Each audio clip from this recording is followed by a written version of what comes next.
नमस्कार। श्रीमद् वाल्मीकि रामायण अखंड पाठ के अंतर्गत हम पढ़ रहे हैं सुंदरकांड और आज मैं प्रस्तुत हूँ एकविंशः अर्थात 21वां सर्ग लेकर। इस सर्ग में है सीता जी का रावण को समझाना और उसे श्री राम के सामने नगण्य बताना।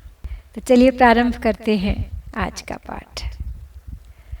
तस्य तद्वचनं श्रुत्वा सीता रौद्रस्य रक्षसः आर्तादीनस्वरादीनं प्रत्युवाच ततः शनैः।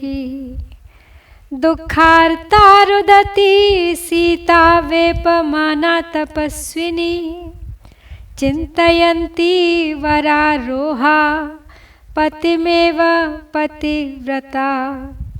तृणमन्तरतः कृत्वा प्रत्युवाच शुचिस्मिता निवर्तय मनोमत्तः स्वजने प्रीयतां मनः। न मां प्रार्थयितुं युक्तस्त्वं सिद्धिमिव पापकृत् अकार्यं न मया कार्यमेकपत्न्या विगर्हितं।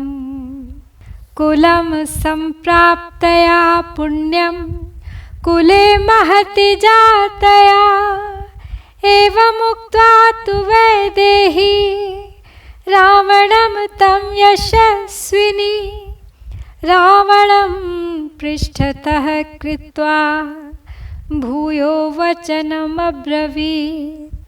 नाहमौपैकी भार्या परभार्या सती तव।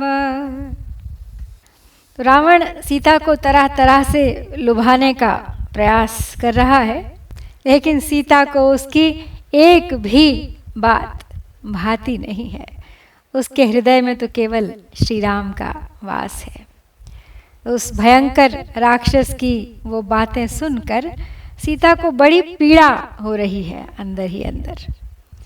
बड़े दुख से दीन वाणी में धीरे धीरे फिर सीता उत्तर देना आरंभ किया। उस समय वो सुंदर अंगों वाली पतिव्रता देवी तपस्विनी सीता दुख से आतुर होकर रोती हुई कांप रही थी और अपने पतिदेव का ही चिंतन भी कर रही थी। पवित्र मुस्कान वाली विदेह नंदिनी ने तिनके की ओट करके रावण को इस प्रकार उत्तर दिया। तुम मेरी ओर से अपना मन हटा लो और अपने आत्मीय जनों अपनी ही पत्नियों पर प्रेम करो। जैसे पापाचारी पुरुष सिद्धि की इच्छा नहीं कर सकता, उसी प्रकार तुम मेरी इच्छा करने के योग्य नहीं हो। जो पतिव्रता के लिए निंदित है वह न करने योग्य कार्य मैं कदापि नहीं कर सकती, क्योंकि मैं ब्याह करके एक पवित्र कुल में आई हूँ। रावण से ऐसा कहकर यशस्विनी विदेह राजकुमारी ने उसकी ओर अपनी पीठ फेर ली और इस प्रकार कहने लगी, यह रावण, मैं सती और पराई स्त्री हूँ, तुम्हारी भार्या बनने योग्य नहीं हूँ। साधु धर्मम वेक्षस्व साधु साधु व्रतं चर यथा तव तथान्येषां रक्षादारा निशाचर।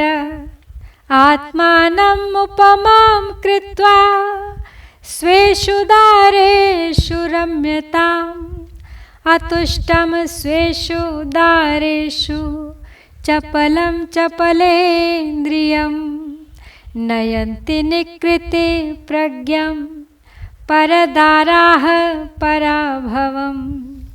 इह सन्तो न वा सन्ति सतो वा नानुवर्तसे यथा हि विपरीता ते बुद्धिराचारवर्जिता। वचो मिथ्या प्रणीतात्मा पथ्यमुक्तं विचक्षणैः राक्षसानां भावाय त्वं वा न प्रतिपद्यसे। तो सीता रावण से आगे कहती है कि हे निशाचर, तुम श्रेष्ठ धर्म की ओर दृष्टिपात करो और सत्पुरुषों के व्रत का अच्छी तरह पालन करो। ये जो कुकृत्य तुम कर रहे हो ये तुम्हें शोभा नहीं देता। जैसे तुम्हारी स्त्रियां तुमसे संरक्षण पाती हैं, उसी प्रकार दूसरों की स्त्रियों की भी तुम्हें रक्षा करनी चाहिए। तुम अपने को आदर्श बनाकर अपनी ही स्त्रियों में अनुरक्त रहो। जो अपनी स्त्रियों से संतुष्ट नहीं रहता तथा जिसकी बुद्धि धिक्कार देने योग्य है, उस चपल इंद्रियों वाले चंचल पुरुष को पराई स्त्रियां पराभव को पहुंचा देती हैं, उसे बड़ी फजीहत में डाल देती हैं। क्या यहाँ सत्पुरुष नहीं रहते? अथवा रहने पर भी तुम उनका अनुसरण क्यों नहीं करते हो, जिससे तुम्हारी बुद्धि ऐसी विपरीत एवं सदाचार शून्य हो गई है? या फिर बुद्धिमान पुरुष जो तुम्हारे हित की बात कहते हैं, तुम उसे निसार मानकर राक्षसों के विनाश पर तुले रहने के कारण उन बातों को ग्रहण ही नहीं करते हो।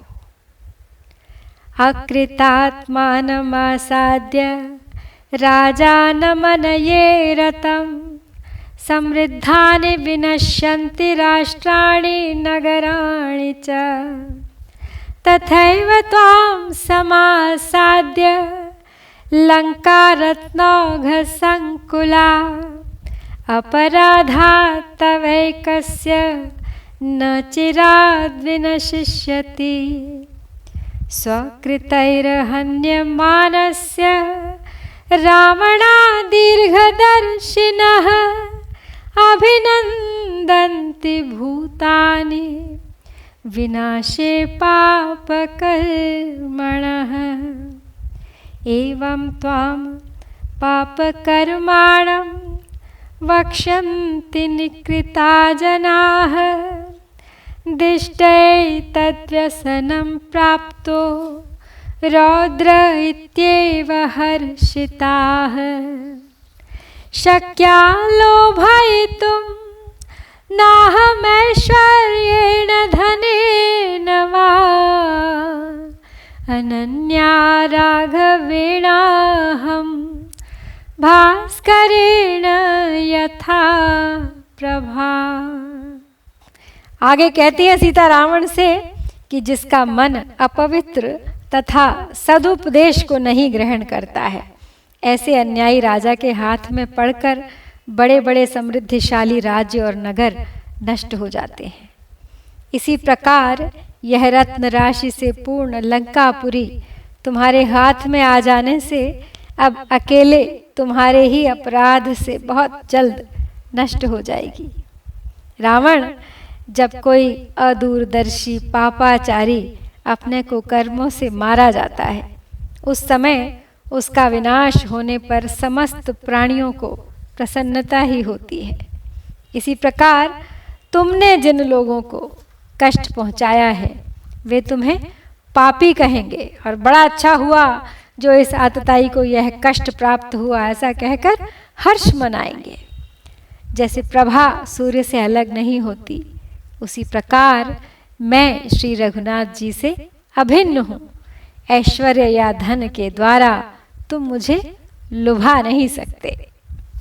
उपधाय भुजं तस्य लोकनाथस्य सत्कृतं कथं नामोपधास्यामि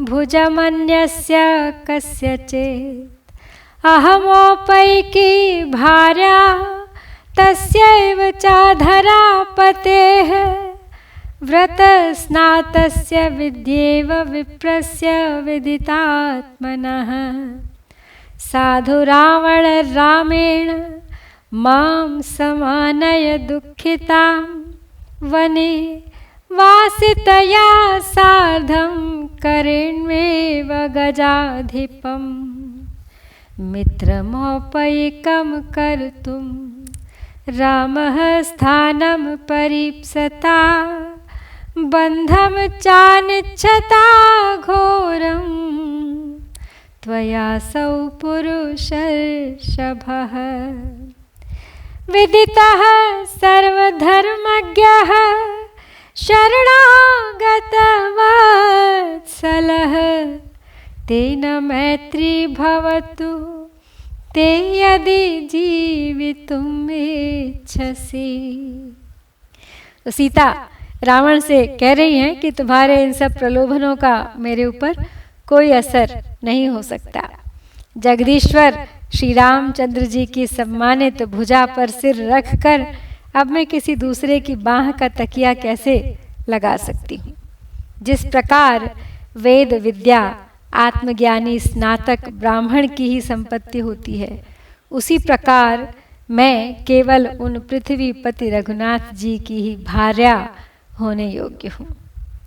तो रावण, तुम्हारे लिए यही अच्छा होगा कि जिस प्रकार वन में समागम की वासना से युक्त हथिनी को कोई गजराज से मिला दे, उसी प्रकार तुम मुझ दुखिया को मेरे श्री रघुनाथ जी से मिला दो। यदि तुम्हें अपने नगर की रक्षा और दारुण बंधन से बचने की इच्छा हो तो पुरुषोत्तम भगवान श्री राम को अपना मित्र बना लो, क्योंकि वे ही इसके योग्य हैं और वे ही तुम्हें अब आने वाले संकट से उबार सकते हैं। भगवान श्री राम समस्त धर्मों के ज्ञाता और सुप्रसिद्ध शरणागत वत्सल हैं। यदि तुम जीवित रहना चाहते हो तो उनके साथ तुम्हारी मित्रता हो जानी चाहिए, तुम्हें उनकी शरण में चले जाना चाहिए। प्रसादयस्व त्वं चैनम शरणागत वत्सलम मां चास्मै प्रयतो भूत्वा निर्यातयितुमर्हसि एवं हि ते भवेत् स्वस्ति संप्रदाय रघुत्तमे अन्यथा त्वं हि कुर्वाणः परां प्राप्स्यसि चापदम् वर्जयेत् वज्रमुत्सृष्टं वर्जयेदन्तकश्चिरं त्वद्विधाम्ना तु संक्रुद्धो लोकनाथः स राघवः रामस्य धनुषः शब्दं श्रोष्यसि त्वं महास्वनं शतक्रतुविसृष्टस्य निर्घोषमशनेरिव इह शीघ्रं सुपर्वाणो ज्वलितास्यावोरगाः इषवो निपतिष्यन्ति राम लक्ष्मण लक्षिताः। तो सीता रावण को समझा रही है कि तुम्हें यदि अपने प्राणों से प्यार है तो श्री राम के मित्र हो जाओ, उनकी शरण में चले जाओ। तुम शरणागत वत्सल श्री राम की शरण लेकर उन्हें प्रसन्न करो और शुद्ध हृदय होकर मुझे उनके पास लौटा दो। इस प्रकार मुझे श्री रघुनाथ जी को सौंप देने पर तुम्हारा भला ही होगा। इसके विपरीत आचरण करने पर तुम बड़ी भारी विपत्ति में पड़ जाओगे। तुम्हारे जैसे निशाचर को कदाचित हाथ से छूटा हुआ वज्र बिना मारे छोड़ सकता है और काल भी बहुत दिनों तक तुम्हारी उपेक्षा कर सकता है, किंतु क्रोध में भरे हुए लोकनाथ रघुनाथ जी कदापि नहीं छोड़ेंगे। इंद्र के छोड़े हुए वज्र की गड़गड़ाहट के समान तुम श्री रामचंद्र जी के धनुष की घोर टंकार सुनोगे। यहाँ श्री राम और लक्ष्मण के नामों से अंकित और सुंदर गांठ वाले बाण प्रज्वलित मुख वाले सर्पों के समान शीघ्र ही गिरेंगे।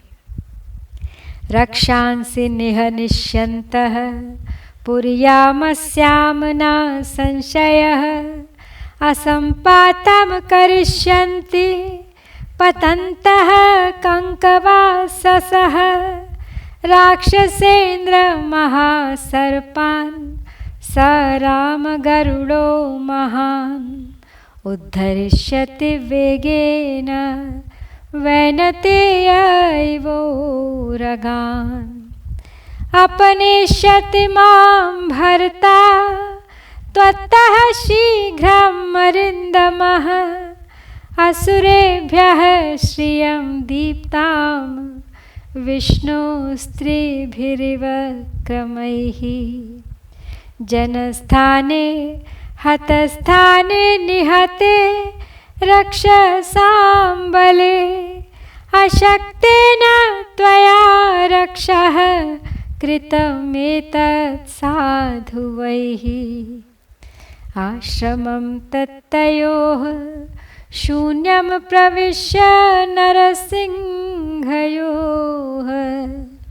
गोचरं गतयोर्भ्रात्रोरपनीता त्वया धम।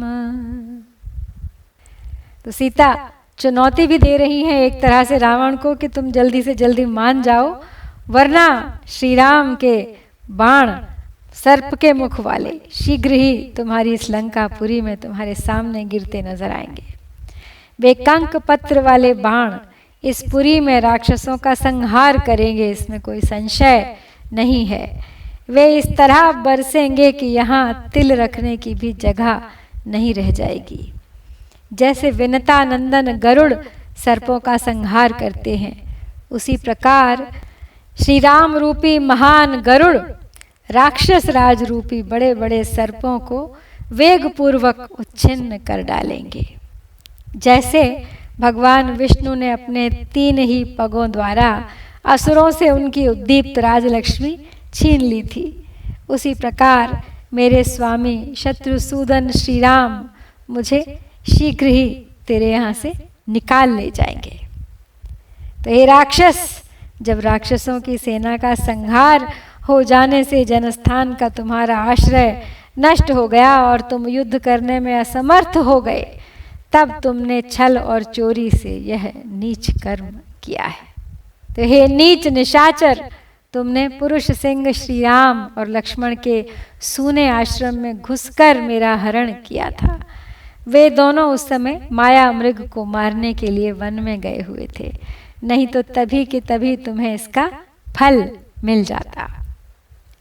नाहि गंधम उपाघ्राय राम लक्ष्मण योस्त्वया शक्यम संदर्शने स्थातुं शुना शार्दूलयोरिव तस्य ते विग्रहे ताभ्यां युगग्रहणमस्थिरं वृत्रस्येवेन्द्र बाहुभ्यां बाहोरेकस्य विग्रहे क्षिप्रम तव स नाथो मे रामः सौमित्रिणा सह तोयमल्पमिवादित्यः प्राणानादास्यते शरैः गिरिं कुबेरस्य गतो अथवालयं सभां गतो वा वरुणस्य राज्ञः असंशयं दाशरथेर्विमोक्ष्यसे महाद्रुमः कालहतो अशनेरिव। तो सीता राम की महिमा बखानते हुए रावण से आगे कहती है कि श्री राम और लक्ष्मण की तो गंध पाकर भी तुम उनके सामने नहीं ठहर सकते।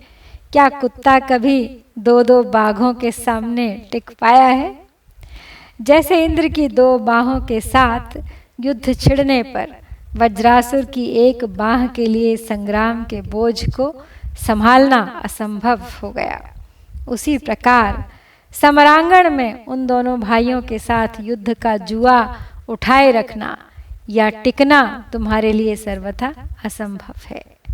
वे मेरे प्राणनाथ श्री राम सुमित्रा कुमार लक्ष्मण के साथ आकर अपने बाणों द्वारा शीघ्र ही तुम्हारे प्राण हर लेंगे, ठीक उसी तरह जैसे सूर्य थोड़े से जल को अपनी किरणों द्वारा शीघ्र सुखा देते हैं।